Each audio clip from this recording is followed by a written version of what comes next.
புதுசா என்னப்பா சொல்றது? செவ்வாய் கிரகத்துல ஐடி கம்பெனி கட்டப்படும், காட்டுல கல்வீடு கட்டப்படும், அமெரிக்காவுக்கு ஒத்தடி பாதை போதப்படும், வீட்டுக்குள்ளே ஏரோப்ளேன் ஓட்டப்படும். இந்த மாதிரி அடிச்சு விடுவோமா?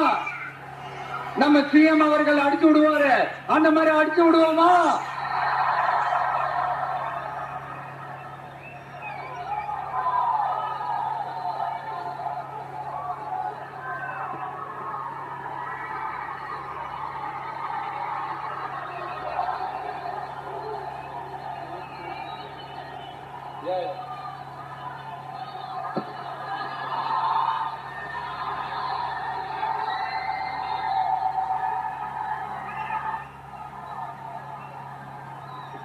நான் ஏற்கனவே சொன்னதுதான் இங்க நான் திரும்பவும் சொல்றேன்.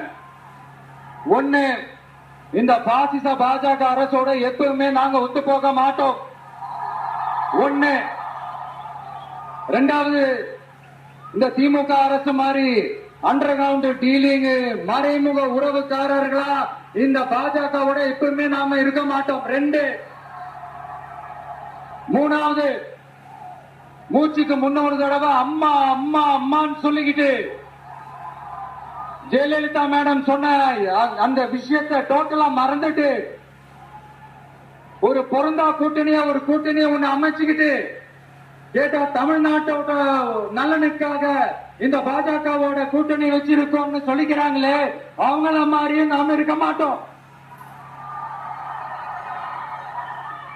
இல்ல, நான் தெரியாம தான் கேக்குறேன். இந்த பாஜக அரசு தமிழ்நாட்டுக்கு என்ன செஞ்சுட்டாங்க?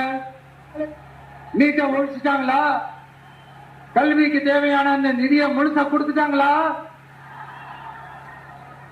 இல்லம்மா, தமிழ்நாட்டுக்கு தேவையான எல்லா விஷயங்களையும் சரியா செஞ்சுட்டாங்களா? அப்புறம் எதுக்காக இந்த சந்தர்ப்பவாத கூட்டணின்னு நான் கேட்கல. புரட்சி தலைவர் எம்ஜிஆர் அவர்களோட உண்மையான தொண்டர்கள் அவங்க கேட்கிறாங்க. சரிப்பா, அவங்க கூட்டு பொரியல் அப்பளம்னு எதையாவது கிண்டிக்கிட்டோம், நமக்கு எதுக்கு? மக்களே, இன்னொரு முக்கியமான விஷயம், இத கவனமா கேளுங்க. அதிமுக பாஜக நேரடி உறவுக்காரர்கள்னு எல்லாருக்குமே தெரியும். அவங்களோட கூட்டணி மேல மக்களுக்கு எந்த ஒரு நம்பிக்கையும் இல்லைன்னு எல்லாருக்குமே தெரியும். ஆனா அட் த சேம் டைம் இந்த திமுக